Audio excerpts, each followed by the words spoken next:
What's happening, family? Hope each of you are well and blessed. Dr. Joe here. Dear Dr. Joe, got a question. All of what I present to you is not just results, positive and negative. It's both. And there are a lot of people that I've had the opportunity to work with who lose their way. But I want to read this to you and then show you how individuals like this individual can find their way. Dr. Joe, I graduated from your 40-day turn-up rebirth process. I was 560 pounds at the beginning, and I lost 60 pounds in 40 days during the turn-up. I felt great and well on my way. Well, I lost my way. I got back up to 556 and just felt defeated. I'm trying to get back as I have the last 35 pounds starting on the 25th of April. I would appreciate your prayers. I've let eating limit my life and placed a burden on my family. I'm afraid I will fail again, and I've been down this road so many times. First of all, my prayers and my support is out to this brother. He did not make this post public, so I will not mention his name out of respect to him and his anonymity. However, what's going on is not a physical problem. It's a spiritual one. All right. Nothing is wrong with his body. Look, he dropped 60 pounds in 40 days. He went from 560 to 500 pounds in 40 days. And he has gained back 35 of those pounds. And he's attesting to the fact that he's gained back 56 of those pounds. And he's attested to the fact that he feels defeated and he's been down this road before. Now, one of the things when you're dealing with individuals who are at this level of morbid obesity, and I don't say that to look down or to judge, but there is a certain classification, is these individuals are dealing with a higher, more concentrated spiritual issue.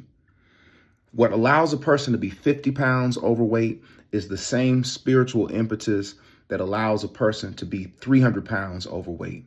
The difference is the spiritual impact on the soul is deeper and it's broader. There are two spirits that all obese people are dealing with. One is gluttony, the spirit of overeating, overindulging. You're eating breakfast, thinking about what do I want for lunch. You're eating lunch, thinking about what do I want for dinner. All right. Your food is always on your mind. You're always thinking about it. Okay. That's the first spirit that people deal with. The second spirit that people deal with is slothfulness or laziness. Not that the person is lazy, but a lazy person is a person who overvalues comfort. These are the individuals, they find it very, very difficult to endure the pain of not eating what they want. So gluttony and slothfulness converge within the life of an obese person. So a person like this, who's morbidly obese, what their issue is not that they lost the 50 pounds. It's not that they lose 200 pounds, but it's about time. The spirits that take root on the inside of us that cause us to lead to bad habits in terms of poor relationship with food, a toxic relationship with food, an addictive relationship with food, a perpetual type of eating, yo-yoing, up in weight, down in weight, is spiritual. The root is deep. And what needs to happen is that spiritual root has to be removed and uprooted. You cannot uproot a spiritual stronghold in 40 days. Because most individuals who get to that level of obesity have had poor habits, bad relationship with foods, and spiritual issues for generations. So the person has to be engaged differently. Nobody does this like we do it here at the 40-day turn-up.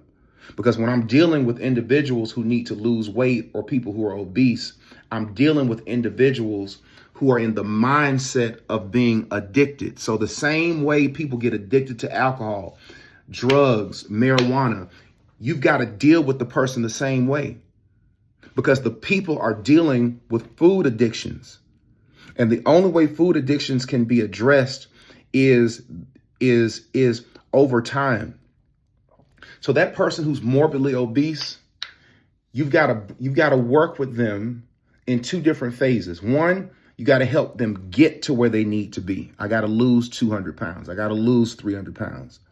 And then after they lose the weight that they need to lose, they have to keep it off. I always like to tell this story, and this is how I'm going to end this particular story. There were two men. One went to prison. He went to prison, got out 6 months later, did the same thing, went back to prison. He did another bid, 8 months, got out of prison. Another man went to prison and he stayed for 10 years. When he got out, he never did the same infraction again. The difference wasn't in the crime because they were both guilty of the same thing and they were both participatory in the same thing. The reason why the one who went for 10 years never did it again versus the one who went for 6 months and kept on doing it is he didn't spend enough time. He did not spend enough time in prison to learn the lesson. People yo-yo because they go back to who they were before you've been delivered from and of that spirit that has held you down. A lot of folks will go on a diet, they'll lose weight, they'll feel good about themselves, and then they'll cheat. Then they'll have pizza. Then they'll have a burger. Then they'll have fries. You know how you know it's time for you to cheat in terms of your diet or have a cheat meal? This is going to blow your mind.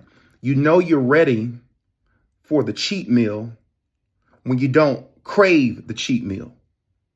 You know you're ready for the pizza when you don't crave it. I know it makes no sense because you're trying to understand something spiritual in nature logically, and that's impossible. So what happens is what causes you to crave whatever it is that you know you don't need has a spiritual root. You're craving. You're not hungry. It's a craving. That's a spiritual issue that has manifested by way of food. It's impacting the soul just like the marijuana does, just like the drugs do, just like the alcohol does. So this particular person, what his mistake was, he went back before he was delivered. If you take a person who's addicted to something and then you give them what they are addicted to before they are completely over it, what's going to happen? They're going right back down the wormhole. So my prayers are with this brother. When people who come through the 40-day turn up, you need to stay as long as you can until you get to the point to where you can manage yourself, to where you can sustain yourself. The longer you live a healthy life, the longer you keep the weight off, the longer you practice the principles that are taught, the less likely you are to revert to who you were. Okay? My prayers are with this brother. My prayers are with all of you, but I hope this conversation can help you all who are dealing and struggling with some of the same things. Till next time, be well, be blessed. We'll see you on the next one. Peace.